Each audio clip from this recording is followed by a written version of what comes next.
네, 오늘 설교의 제목은 자존심도 없는 기도입니다. 자존심도 없는 기도. 자존심이라는 말을 사전에서 찾아보면 남에게 굽히지 아니하고 자신의 품위를 스스로 지키는 마음입니다. 그래서 이제 다른 사람 앞에서 자존심을 부린다 하는 것은 어떤 의미냐 하면 자신의 연약함, 부족함, 잘못을 인정하지 않는 그런 태도인 것이죠. 그런데 참 신기하게도 자존심을 부리는 사람들이 주로 그 원인이 자기 자존감이 낮아서 그렇다고 합니다. 건강한 자존감이 낮아서 자존심을 부린다는 거예요. 근데 어쨌든 이 자존심은 우리의 인간 관계에서 많은 문제들을 초래합니다. 가장 가까운 사이를 또 파괴하는 경우가 많습니다. 예를 들어서 이제 단적인 예를 들면 제가 어떨 때 이제는 누가 저에게 호석이 참 너 기특하다 이런 말을 좀 해줬으면 좋을 그럴 때가 있어요. 그런 느낌이 들 때가. 이제 그런 얘기를 이제 특별히 더 제일 듣고 싶은 사람은 제일 가까운 사람이겠죠. 엄마가 그런 말 해주셨으면 좋겠는데 엄마는 돌아가시고 그 이제 아내가 있는데 가서 내가 지금 호석이 참 기특하다 이런 얘기 한마디만 해주라. 아니면 머리라도 한번 좀 쓰다듬어 주면 안 되겠느냐 이런 이제 그런 때가 있는데 그럼 제가 이제 아내에게 다가가서 여보 나 참 기특하지 라든지 머리 한번 쓰다듬어 줄래? 이렇게는 제가 말을 못 한다는 거예요. 왜냐하면 뭐 때문에? 자존심 때문에 그런 말을 못 하고 그런 심정이 들 때는 이제 가서 딴 얘기를 합니다. 오늘 점심 뭐 먹어? 또 뭐 이것저것 먹는다 그러면 그거 말고 뭐 다른 거 없나? 이제 그러면 이제 왜 나만 보면 밥 타령이냐고 이제. 또는 뭐 이제 먹는 거 얘기 안 하고 이제 다가가서 좀 수작을 부릴 때는 이제 그러죠. 텔레비전 이제 보고 있으면 제가 가가지고 뭐 봐? 뭐 이런 거 봐. 저거 보자 이렇게 채널을 제가 돌리잖아요. 그게 이제 속으로는 뭐냐 하면 나 참 기특하지. 이러고 잘 살고 있으니까 머리 한번 쓰다듬어 달라 이런 말인데 입으로 튀어나오는 말은 뭐 이런 걸 봐. 이러고 채널을 돌린단 말이에요. 그럼 또 왜 텔레비를 사람이 보고 있는데 와서 채널을 마음대로 바꾸냐고 또 옥신각신하다가 또 싸우고 이제 그럽니다. 이제 자존심 때문에 그러는 거예요. 차라리 가서 그냥 머리를 한번 쓰다듬어 달라고 그러든가 아니면 나 참 기특하지 이런 말을 좀 부탁을 하면 되는데 자존심이 좀 어렵습니다. 자존심을 부리게 되면은 자칫하면 부모 자식도 원수가 되겠더라고요. 왜냐하면은 이제 제 아이가 유은이가 저 멀리 프랑스에 혼자 이렇게 살고 있다 보니까 걱정이 많이 돼요. 사실 솔직히 걱정도 많이 되고 자주 못 보니까 이제 보고 싶기도 하고 뭐 그렇습니다. 그래서 이제 그런 마음인데 이상하게 예를 들어서 뭐 휴가를 와서 좀 같이 지낸다든지 아니면 가끔 이제 화상 통화를 이렇게 할 때가 되면은 사실 이제 제 마음은 뭐 보고 싶다, 걱정된다, 사랑한다 이런 건데 이상하게 말에 입에서 튀어나오는 말은 뭐 밥은 잘 먹냐, 밥은 잘 먹냐, 거기 위험한데 전철을 조심해서 타냐, 반찬은 뭐 잘 챙겨 먹어야지, 문단속은 잘 하냐, 남자 조심해라, 뭐 이제 뭐 이런 얘기를 이제 하는 거예요. 그러니까 이제 그런 얘기를 이제 사실 내 진심은 보고 싶다, 걱정된다, 사랑한다 이런 건데 자꾸 이제 딴 얘기를 하니까 이제 짜증이 나는 거죠. 이제 짜증이. 그러다 보면 이제 1년에 뭐 며칠 못 보는 휴가 중에도 막 싸우기도 하고, 너 태도가 왜 그 모양이냐, 집에 안 있어서 그러냐, 뭐 이렇게도 하고, 뭐 화상 통화하다가 그런 얘기 좀 그만해라. 그러면 살짝 또 기분이 나쁘기도 하고 이제 관계가 삐걱거립니다. 그래서 제가 이제 이러다가는 부모 자식 간에 원수가 되겠다 싶어가지고 우리 청년 목자들한테 한번 물어봐 상담을 했어요. 이럴 때는 어떻게 하는 것이 좋겠느냐 이렇게 물었더니 이 청년 목자들이 전부 이구동성으로 자기들도 그런 거 겪어봐서 아는데 엄청 짜증 난다는 거예요. 그런 얘기 하면은. 그래서 이제 제가 그러면 어떻게 하면 되겠냐 이렇게 물었거든요. 그랬더니 그냥 사랑한다고 말을 하래요. 그냥 보고 싶다 말을 하라는 거예요. 그래서 제가 이제 그 뒤로는 제가 언어 습관을 좀 바꿔서 카톡이나 이런 거에도 자존심은 좀 상해요. 사실 보면 왜냐하면 제가 얘를 보고 싶어 하는 것보다 걔가 저를 별로 안 보고 싶어 하는 것 같아요. 제가 보니까. 그러니까 자존심이 상하고 화가 나지만 보고 싶다. 사랑한다. 아니 뭐 걱정된다. 이거는 또 걱정하면 걱정이 너무 증폭되니까 기도하자. 뭐 이런 이제 얘기를 하면서 언어를 이제 좀 순화를 시키고 가급적 딴 얘기를 안 하고 자존심을 이제 꺾으려고 이제 애를 많이 쓰고 있습니다. 이 자존심을 부리는 것에서 가장 비극적인 결과를 초래하는 곳이 어디냐? 바로 하나님과의 관계에 있습니다. 하나님과의 관계에서 이것이 이제 하나님 앞에서 자존심을 부리는 게 인류의 죄의 시작이었습니다. 선악과 먹지 마라 그랬잖아요. 마귀가 자존심을 긁은 거예요. 하나님이 정말 선악과 먹지 말라고 그런 거 정말이야? 최초의 인간 아담과 하와인데 선악과 먹지 말랬어? 그러니까 자존심이 상하고 딱 이렇게 빡쳐가지고 먹었잖아요. 선악과를. 그죠? 그게 사실 이 죄악의 시작이 되었던 것입니다. 이 하나님 앞에서 자존심을 내세우는 이 죄성은 오늘날 이 우리들의 기도 가운데도 아주 깊이 뿌리 받고 있습니다. 왜냐하면 이 기도라는 것 자체가 뭐냐 하면은 하나님 앞에서 나의 연약함과 나의 부족함과 나의 잘못을 인정하고 하나님의 도우심과 하나님의 채우심과 하나님의 인도함을 받는 게 기도인데, 자존심을 부린다는 건 뭡니까? 내가 연약하다, 내가 부족하다, 내가 잘못했다, 이걸 인정하지 않는 거예요. 그러니까 응답을 받을 수가 없을 뿐만 아니라 그 기도 자체가 가증하고 가증스럽고 피상적이고 형식적인 그런 거짓된 기도가 된다는 거예요. 그러니까 그런 기도는 기도를 하면 할수록 사람이 완악해지는 거예요. 왜냐하면 하나님을 계속 기도 가운데 자존심을 내세우면서 좌지우지하려고 하기 때문에 기도를 할수록 사람이 완악해지는 거예요.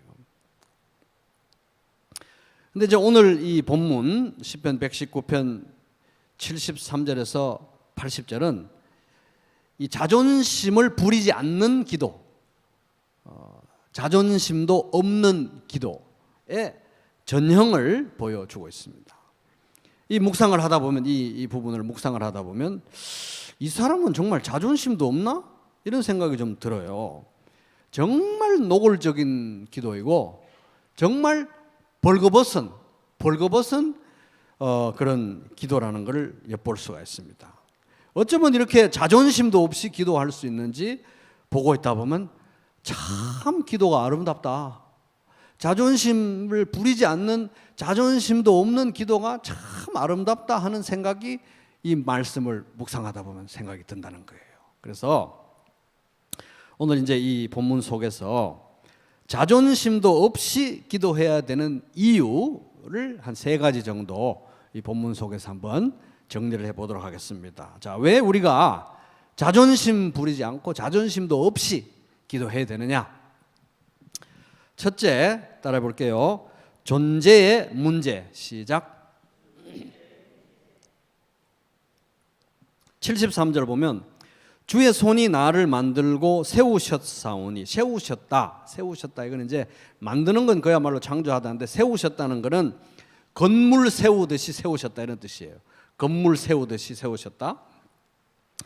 나를 세우셨사오니, 자, 건물을 세울 때 세우는 사람이 어디에 어떤 모양으로 어떤 기능을 가지고 어떤 설계를 가지고 세우는 그런 목적이 있잖아요. 그죠? 그렇게 세우셨사오니 내가 깨달아 주의 계명들을 설계자이신 하나님의 말씀을 배우게 하소서. 알게 해 주십시오. 깨닫게 해 주십시오. 이렇게 기도하는 거죠. 어떤 분이 이런 말을 했습니다. 자기 자신을 모르면 하나님을 알 수 없다. 충격적인 말이에요. 자기 자신을 모르면 하나님을 알 수 없다. 왜냐하면 자기 자신이 병자라는 것을 모르면 의사를 원하지 않잖아요. 그죠? 또 자기 자신이 죄인이라는 걸 모르면 하나님의 구원을 원하지 않는다는 거예요. 그래서 자기 자신을 알지 못하면 하나님을 알지 못하는 거예요. 하나님 말씀과 하나님의 영광 앞에 비춰진 자기 자신의 정난한 모습을 못 보면 하나님의 은혜를 받을 수가 없는 거예요. 그래서 같은 맥락에서 이 종교개혁자 존 칼빈이 이렇게 말했습니다. 지혜에는 두 가지 측면이 있는데 하나는 하나님에 대한 지식, 또 다른 하나는 우리 자신에 대한 지식이다. 그러니까 이제 내 자신에 대한, 내가 어떤 존재인지 내가 알지 못하면, 비춰진 그 모습을 보지 못하면 하나님에 대한 지식이, 하나님의 은혜에 대한 이해가 절대 깊어질 수 없다. 이런 맥락입니다. 실제로 내가 어떤 존재인지 나 자신을 직면하는 것은 굉장히 중요한 것입니다. 성장 배경, 출생 배경, 살아온 여정, 살면서 만난 사람들, 경험한 사건들, 일들, 뭐 이런 것들이 현재의 나에 대해서 지대한 영향을 끼치고 있거든요, 사실은. 그래서 내가 정말 어떤 존재인지 이거를 알려면 이제 굉장한 그 철저한 자기 검증과 자기 성찰이 이제 필요로 하다는 거예요. 왜냐하면 자기가 어떻게, 자기 자아가 어떻게 형성이 되어 있고 나는 어떤 존재인지 알아야 삶의 모든 영역에, 마음의 모든 영역에, 내 자아의 모든 영역에 하나님의 은혜를 입을 수 있을 거 아닙니까? 그죠?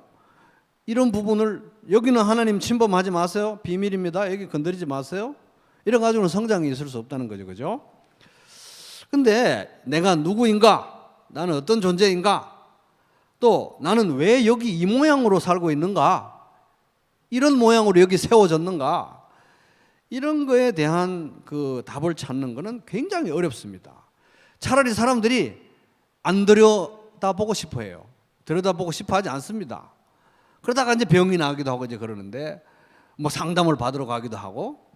근데 중요한 거는 그 어떤 상담가나 그 어떤 전문가도 나의 모습을 다 보여줄 수는 없다는 거예요.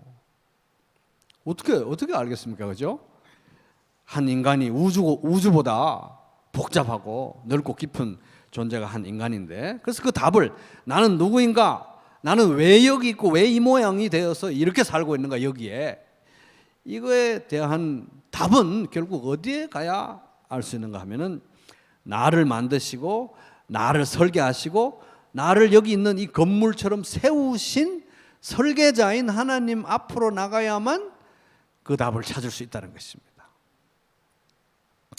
그래서 73절을 보면 주의 손이 나를 만들고 세우셨어요. 이 건물, 여기 있는 이 건물처럼 이 설계 구조로 바로 이 위치에 이런 기능을 가지고 이렇게 세우셨으니 내가 왜 이 모양으로 여기에 이렇게 살고 있는지는 설계자이신 하나님이 아시니까 내가 깨달아 그 설계자이신 하나님의 계명을, 말씀을 배우게 해주십시오, 가르쳐 주십시오, 이렇게 기도하고 있다는 것입니다. 지금 시인은 정말 자존심도 없이 기도하고 있는 거예요. 뭐냐 하면, 하나님, 저는 제가 어떤 존재인지 잘 모르겠습니다. 제가 저를 잘 압니다. 제가 저를 잘 알고요. 저에게 필요한 것은 바로 이것이니까 이거 주세요, 이게 아니고, 하나님, 저는 제가 어떤 존재인지, 제가 왜 여기 이 모양으로 살고 있는지, 저는 제가 뭐가 필요한지도 잘 모르겠고 무엇이 좋은지 무엇이 나쁜지도 잘 모르겠습니다. 제가 왜 이러는지 저도 잘 모르겠습니다. 그죠? 존재 문제 자체에 대해서 백기투항하는 거예요. 잘 모르겠습니다, 하나님. 그런데 하나님이 저를 세우시고 저를 만드셨기 때문에 가르쳐 주십시오. 제가 어떤 존재인지 직면하게 해주시고 보여주시고 갈 길을 가르쳐 주십시오. 어떻게 살아야 되는지 하나님 보여주십시오. 그래서 우리가 하나님 앞에 자존심도 없이 기도해야 되는 이유, 우리 존재 문제 자체에 대해서 우리에게 답이 없다는 거예요. 정말 너무 어이가 없지만 우리 존재 문제에 대해서 우리에게 답이 없다는 거예요. 그죠? 그래서 우리는 우리를 지으신 하나님에게만 그 답이 있기 때문에 하나님 앞에서 우리는 자존심도 없이 기도해야 된다는 것입니다. 둘째, 왜 우리는 하나님 앞에 자존심도 없이 기도해야 되느냐? 둘째 따라 보겠습니다. 관계의 문제. 자, 74절. 주를 경외하는 자들이, 하나님을, 자기 인생의 모든 문제가 하나님께 달려 있다고 하나님을 두려워하고 경외하는 자들이, 성도가 나를 보고 기뻐하는 것은 내가 주의 말씀을 바라는 까닭이니이다. 이 말씀은 한 성도가 다 같이 고생하고 고통 중에 혼란과 두려움의 시대 속에 살고 있지만, 한 성도가 고난 중에 하나님의 말씀을 바라고 견뎌내고 어떻게든지 하나님 말씀을 붙들고 살아내려고 하는 그 모습이 다른 성도들에게 큰 격려가 된다는 거예요. 큰 힘이 된다는 거예요. 굉장한 기쁨이 된다, 이런 말씀입니다. 원론적으로 그렇다는 거예요. 원론적으로. 그런데 현실은 지금 안 그런 거예요. 이 시인의 현실은 안 그런 거예요. 왜냐하면 자, 79절 한번 보시겠습니다. 같이 읽어볼게요. 시작. 주를 경외하는 자들이 내게 돌아오게 하소서. 그리하시면 그들이 주의 증거들을 알리이다. 이론적으로는 내가 힘들어도 이렇게 하나님 말씀 붙들고 있으니까 다른 성도들이 나를 보고 와, 나도 저렇게 하나님 붙들고 살아야지, 힘내고 기뻐하고 공동체가 막 살아나고 했으면 그게 원론적으로 좋겠는데, 이 사람은, 이 시인은 제가 보기에는 어느 정도 주변 사람들에게 믿음의 공동체 안에서 영향력이 있는 사람 같아요. 근데 이제 이 사람이 고난을 당하고 있으니까, 원수들에게 막 시달리고 고난을 당하고 있으니까 이 사람에게 뭔가 문제가 있는가 보다, 아니면 또 뭐 거기 발들여 놓고 같이 고통받기 싫으니까 이 주님을 경외하는 자들이 떠나간 거예요, 다. 원론적으로는 같이 있고 같이 기뻐하고 힘내면 좋겠는데 그들이 친구를 배신하고 떠나간 거예요. 그래서 79절에 보면 방금 읽었지만 주를 경외하는 자들이 내게 돌아오게 하소서. 너무 아이러니하죠, 그죠? 그래서 욥도 고난 받을 때 친구들이 다 그렇게 와서 염장 지르고 그랬다는 거예요, 그죠? 이게 이제 현실이라는 게, 이 시인의 현실이라는 거예요. 그래서 그들이 돌아오게 해주십시오, 이렇게 기도하고 있다는 겁니다. 근데 문제는 그것만이 아니고, 이 친구들은 떠나갔는데 원수들이 나를 괴롭히고 있어요. 원수들이 78절을 보면 교만한 자들이, 하나님도 믿지 않는 교만한 자들이 거짓으로 나를 엎드렸으니 그들이 수치를 당하게 하소서. 원수를 갚아달라고 이렇게 기도하는데 맥락상 보면 원수들이 지금 이 시인을 괴롭히고 부당하게 억울하게 짓누르고 있다, 이제 이걸 볼 수가 있는 것입니다. 나는 주의 법도들을 작은 소리로 엎조리리이다. 지금 이제 시인은, 친구는 떠나갔죠. 원수들은 나를 괴롭히죠. 그래서 아무도 도와줄 수 없는 그런 상황 속에서 이거는 주변 사람들이 다, 야, 너는 하나님께 죄를 지어서 하나님이 너를 괴롭히고 있는 거야 라고 말할 만한, 자기 자신도 지금 하나님이 나를 괴롭히시나? 라는 생각이 들 것 같은 그런 상황이 있었습니다. 75절을 보면 여호와여, 내가 알거니와 주의 심판은 의로우시고, 자, 뒤에 부분 보세요. 주께서 나를 괴롭게 하심은 성실하심 때문이다. 좋은 투로 말한 거예요. 좋게 해석한 건데 사실은 하나님이 나를 괴롭히시는 것 같은 정도의 고통을 겪고 있다는 겁니다. 이게 우리의 현실인데, 특별히 인간관계의 현실이라는 거예요. 많은 경우 원수 같은 사람들이 나를 괴롭히고 친구들이 나를 배반하고 떠나간다는 겁니다. 자, 이런 상황에서 만약 우리가 하나님께 기도한다고 할 때 자존심을 내세우는 기도를 한다. 그러면 이제 어떤 모양이 되냐 하면 이런 거예요. 하나님, 그 친구가 나를 배신하고 떠나갔습니다. 하지만 하나님, 제가 어떤 사람인지 아시잖아요. 저 신경 안 씁니다. 지가 뭔데? 하나님 신경 안 써요. 하나님 괜찮아요. 그런 친구 없어도 저는 하나님 의지하고 살 수 있습니다. 주여 할렐루야. 이렇게 기도하는 거예요. 자존심 내세우는 기도는. 또 원수에 대해서도 자존심 내세우면 하나님, 원수가 나를 괴롭히고 있습니다. 지긋지긋한 원수가. 그래도 하나님 저 안 무서워요. 제가 하나님 의지하는데 뭐가 무섭습니까? 뭐가 무서워요 하나님. 할렐루야 뭐 이러면서 뭐가 무섭냐고요. 끝까지 싸우겠습니다. 보세요. 이러는 거예요. 자존심을 내세우는 기도는. 또 이 고통과 힘든 상황에 대해서는 자존심 내세우면 이럽니다. 하나님, 제가 지금 정말 힘든데 인생이 다 그런 거 아니겠어요 하나님? 제가 이번에도 한번 멋지게 이겨내 볼 테니까 잘 한번 지켜봐 주시고 응원 부탁드립니다 하나님. 지켜봐 주세요. 할렐루야. 이런 식으로 기도하는 게 이제 자존심을 내세운 기도입니다. 근데 시인은 이런 식으로 기도를 안 해요. 인간관계에 대해서 아주 자존심도 없이 기도를 합니다. 보세요. 79절 보면 같이 읽어볼까요? 다시 시작. 주를 경외하는 자들이 내게 돌아오게 하소서. 그리하시면 그들이 주의 증거들을 알리이다. 하나님, 제가 이렇게 어려운데 친구들이 다 떠나갔습니다. 정말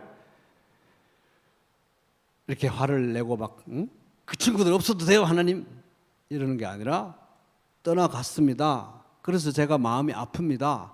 배신감에 고통스럽습니다. 근데요 하나님, 솔직히 말해서 그 친구들이 그립습니다. 참 자존심도 없죠. 돌아오게 해주세요. 그렇게 나를 그렇게 배신한 친구들이지만 그 친구들 그립고 같이 놀던 때가 그립습니다. 돌아오게 해주세요. 뭔 이런 자존심 없는 기도가 있습니까? 그리고 보세요. 이제 78절 보면 교만한 자들이 거짓으로 나를, 원수들이 거짓으로 나를 엎드리고 억울하게 만들고 그러는데 그들이 수치를 당하게 해주십시오. 제가 성질나면 무서운 거 아시죠? 제가 처리하겠습니다. 하나님 도와주십시오. 이게 아니라 하나님이 원수를 갚아주시고 하나님이 그들을 수치당하게 해주십시오. 나는 주의 법도들을 작은 소리로 읊조리리이다. 이거 뭡니까? 원수들이 나를 괴롭히는데요, 솔직히 말해서 하나님 무섭습니다. 정말 무섭습니다. 어떻게 해야 될지 잘 모르겠고요, 어떻게 대응해야 될지도 모르겠고 이길 힘도 없습니다. 잘 모르겠습니다. 무섭습니다. 그러니까 하나님이 원수를 갚아주시고 하나님이 그들로 수치를 당하게 해주십시오. 저는 이 문제에 대해서 통제권도 없고 통제할 능력도 지혜도 힘도 없으니까 하나님이 다스려 주시는데 저는 그 대신 이 모든 상황 가운데 다스리고 계시는 하나님의 말씀을 묵상하고 있겠습니다. 조용히 집중해서 묵상하고 있을 테니까 하나님 처리해 주십시오. 제 미래가 어떻게 될지도 잘 모르겠습니다. 미래 하나님, 제 미래를 하나님께서 처리해 주시고 그 미래를 붙들고 계시는 하나님 말씀을 제가 조용히 군시렁군시렁 묵상하면서 읊조리고 있겠습니다. 자존심도 없는 기도예요. 그죠? 제가 뭐 겁날 줄 알아요. 하나님 싸워서 이기게 도와주세요. 이게 아니라는 거예요. 겁나면 겁난다. 혼돈스러우면 혼돈스럽다. 아무 대책이 없으면 없다. 이렇게 그대로 말씀드리는 자존심도 없는 기도라는 거예요. 우리가 자존심도 없이 기도해야 되는 이유는 우리는 우리의 인간관계에 대해서 아무런 통제할 수 있는 능력이, 힘이 없다는 거예요. 왜 그러냐 하면은 오직 십자가 보혈만이 치유할 수 있는 심각한 죄라고 하는 이 병에 걸린 사람들이 뒤범벅이 돼서 만들어내는 것이 인간관계이기 때문에 십자가 보혈로만 해결되는 건데 내가 어떻게 그 인간관계를 통제할 수 있겠습니까? 그래서 하나님 다스려 주십시오. 저는 그 모든 일 가운데 통치하시는 하나님의 말씀을 집중하고 묵상하겠습니다. 그래서 75절 보면 여호와여 내가 알거니와 주의 경험적으로 안다는 겁니다. 말씀으로도 알고 경험적으로도 안다는 거예요. 알거니와 주의 심판은 의로우시고 주께서 나를 괴롭게 하심은 성실하심 때문이다. 하나님 상황을 보면 하나님이 저를 괴롭히시는 것 같고 하나님이 떠나 계시는 것 같고 하나님은 공의로운 심판도 안 하시는 것 같고 정의는 다 사라진 것 같은데 이 모든 혼란스럽고 고통스러운 상황 속에서도 하나님이 다스리고 계시고 공의로 심판하고 계시고 하나님은 신실하시다. 좋으신 분이시다. 끝까지 믿을 수 있는 분이시다. 제가 알고 믿고 있습니다. 그러니까 하나님 앞에서 자존심도 없이 기도해야 되는 것입니다. 자, 셋째, 하나님 앞에 자존심도 없이 기도해야 되는 이유 다뤄보겠습니다. 마음의 문제. 자, 마지막 절 80절 다시 한번 같이 읽어보겠습니다. 시작. 내 마음으로 주의 율례들에 완전하게 하사 내가 수치를 당하지 아니하게 하소서. 이제 하나님 앞에서 제 마음을 하나님의 말씀 앞에서 제 마음을 완전하게 해주십시오 하나님. 그래야 제가 수치를 안 당할 것 같습니다. 창피를 안 당할 것 같습니다. 제 인생은 수치로 돌아가지 않을 것 같습니다. 그래야 그러니까 완전하게 해달라고 하는데 내 마음을 여기서 완전하다는 말은 탐임이라는 말이에요. 탐임 따라해보겠습니다. 유시간 말이니까 탐임 히브리 말로 탐임이라는 말인데 이게 완벽하다 이게 아니고 내 마음이 완벽하다는 말이 아니고 진실되다 정직하다 하는 거예요. 그 말은 다시 말하면 내가 완벽하다는 게 아니라 있는 그대로의 모습을 하나님 앞에 내어드리고 하나님의 은혜를 구한다. 있는 그대로의 모습을 인정하고 하나님의 은혜를 구한다. 탐임, 진실됨, 정직함.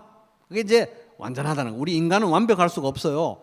우리가 완전하다는 건 우리 있는 모습 그대로 인정하고 하나님의 은혜를 구할 때 그게 하나님 앞에 완전, 탐임, 온전, 진실, 정직한 모습이라는 겁니다.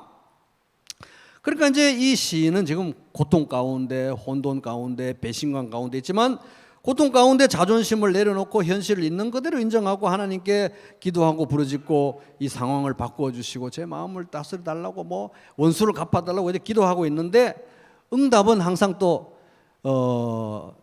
즉석으로 오지 않아요. 그죠? 금방 오지 않습니다. 응답에 시간이 필요한 거예요. 하나님의 시간과 나의 시간이 다르기 때문에.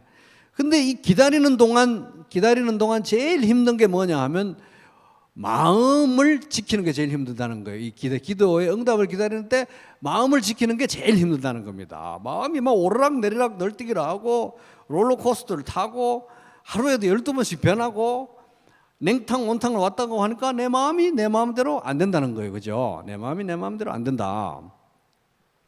그래서 이러한 상황에 대해서 시인은 지금 자존심도 없이 기도하고 있는 것입니다. 80절 다른 번역으로 제가 읽어보겠습니다. 내 마음이 주의 율례 속에 말씀 속에 깨어 있어서 내가 수치를 당하지 않게 하소서. 그 말은 하나님 친구들은 떠나갔습니다. 원수가 나를 괴롭힙니다. 그들이 밉고 그들이 두렵습니다. 어떻게 해야 될 줄을 모르겠습니다. 하나님이 꼭 나를 막 괴롭히는 것 같습니다. 믿음으로 기다리고 기다려야 되는데 제 마음이 제 마음대로 안 됩니다.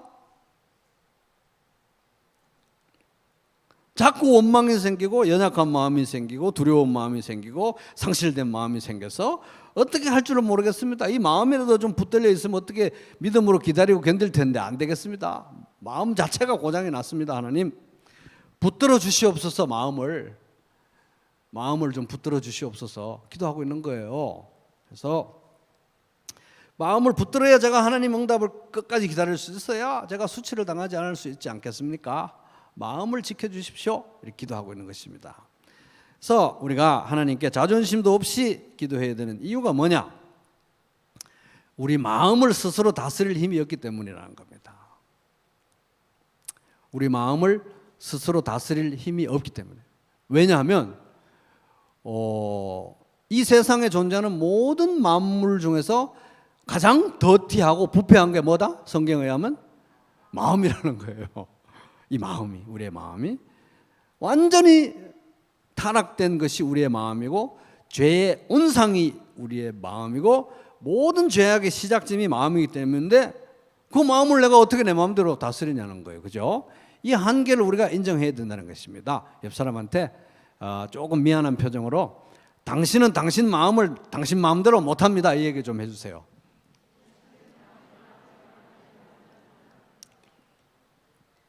그래서 우리가 우리 마음을 우리 마음대로 못하니까 하나님 앞에 자존심도 없이 정말 두 손 두 발 다 들고 항복선언하고, 망했습니다 하나님, 안 될 것 같아요, 제 마음을 붙들어 주십시오, 이렇게 기도해야 되는 것입니다. 그래서 이제 사실 이게 좀 올바른 표현이라고 할까, 바르게 표현하는 방법은 자존심을 내려놓은 기도, 아니면 자존심을 내려놓은 기도가 사실 좀 바른 표현이잖아요, 그죠? 근데 제가 이제 자존심도 없는 기도라고 이렇게 한 거는, 일단 첫째는 기억나기 좋으라고, 둘째는 우리가 이렇게 서로 얘기할 때 자존심도 없어요 당신은, 이런 얘기 많이 하잖아요, 그죠? 그래서 이제 이 느낌이 좀 살라고 제가 자존심도 없는 기도라고 이제 했는데, 기도를 비하한다거나 그런 거 아닙니다. 자존심도 없는 기도. 자, 오늘 말씀을 한마디로 요약하면 자존심도 없는 기도가 진짜 기도다 하는 거예요. 자존심을 가지고 기도하는 게 제일 문제예요. 자, 그래서 옆 사람한테 자존심도 없는 기도가 진짜 기도입니다, 이렇게 따뜻하게 한번 얘기 좀 해주시겠습니다.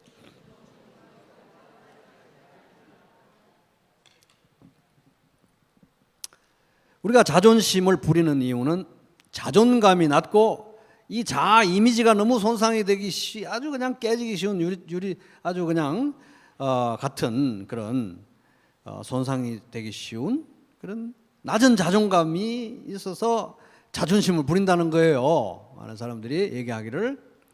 근데 건강한 자존감, 참된 자존감이 어디서 오느냐?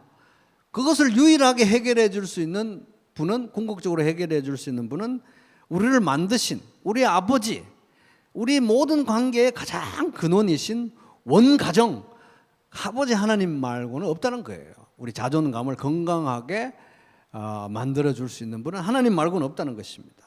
오직 하나님만이 우리에게 주실 수 있다. 그러므로 우리는 하나님 앞에 자존심도 없이 기도해야 된다는 거예요. 자존심을 내려놓고 기도해야 된다는 거예요. 그리 할 때 이제 우리가 아버지 하나님 앞에서 건강한 자존감을 찾을 수가 있다는 것입니다.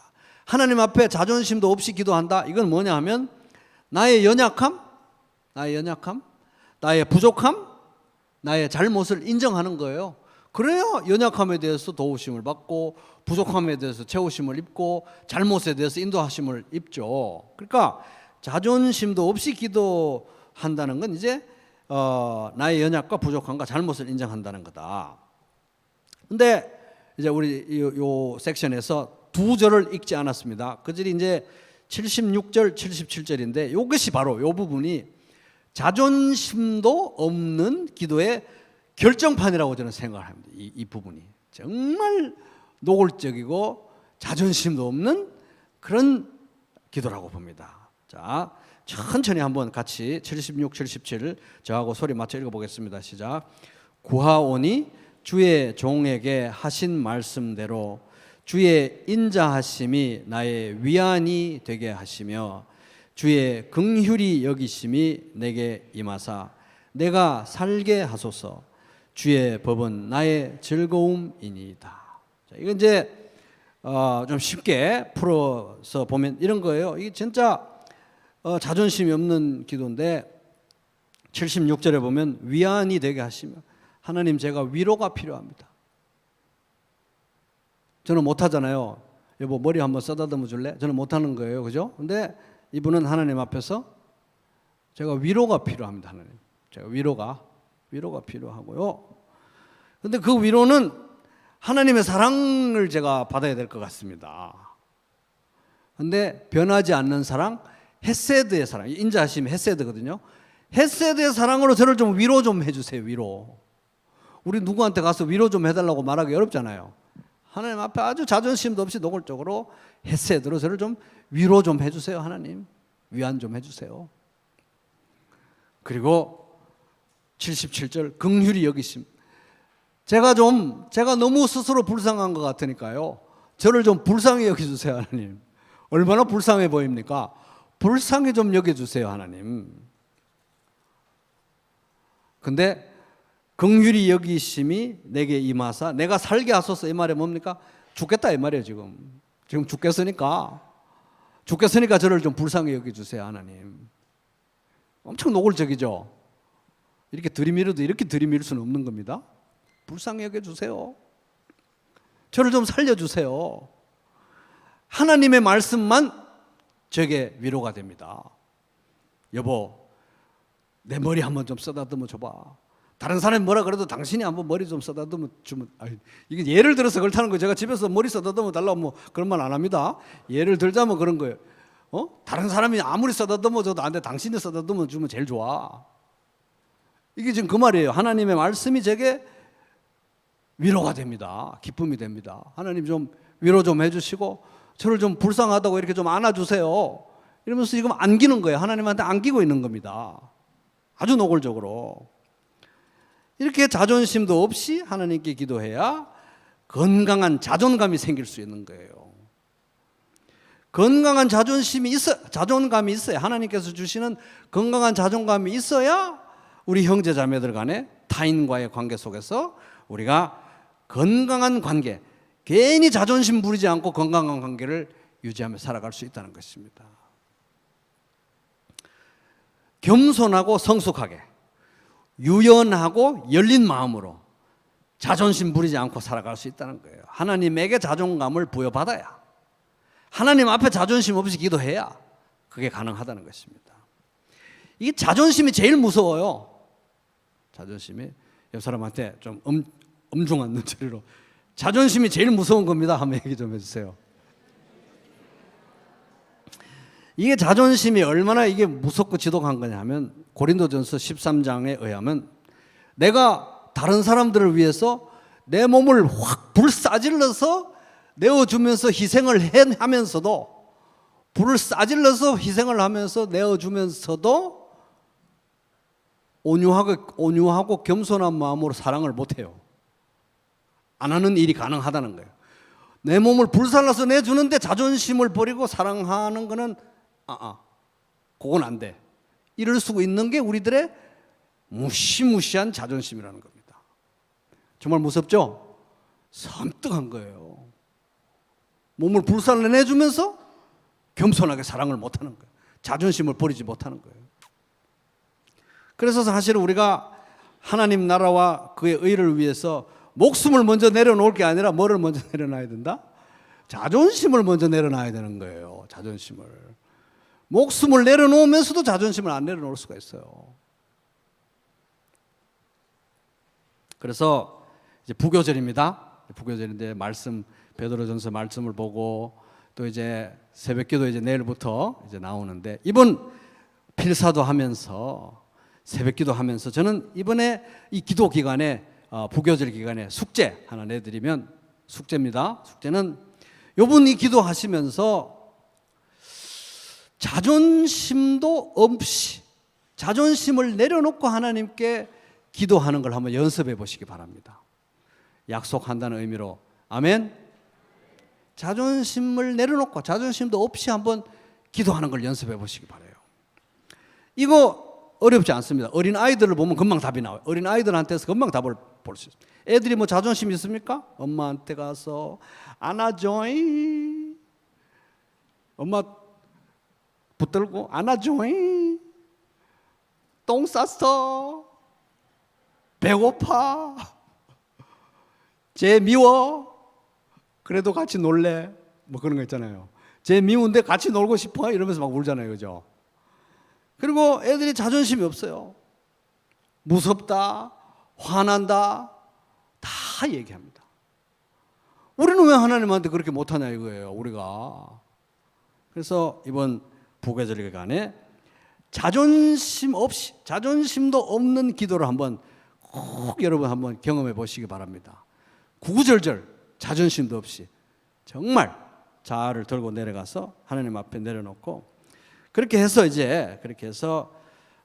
자존심 없는 기도를 배우고 그 기도 가운데 건강한 자존심을, 건강한 자존감을 또 하나님으로부터 부여받아 가지고 우리 각자가 건강한 성도, 건강한 가정, 건강한 관계, 우리 건강한 가정교회, 건강한 우리 부평교회 되기를 주님의 이름으로 축복합니다.